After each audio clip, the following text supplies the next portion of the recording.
ուղղակի մետրոյի կայարանի նոր նախագիծը, որը երևի թե Հայաստանի նորանկախ պատմության ընթացքում ամենաբարդ նախագծերից մեկն է, եթե ոչ ամենաբարդ նախագիծը, անցել է համալիր փորձաքննություն 2 օր առաջ, 3-4 օրը, այո, մոտավորապես դրա վրա 7 ամիս ժամանակ ենք ծախսել, բայց համալիր փորձաքննություն այդ նախագիծը անցել է։ Այսինքն իհարկե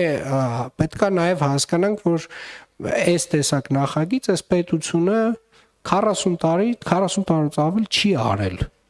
Այս տեսակ աշխատանք այս պետությունը 40 տարուց ավել չի արել, եւ եթե նմանատիպ process-ներն են կանգնում,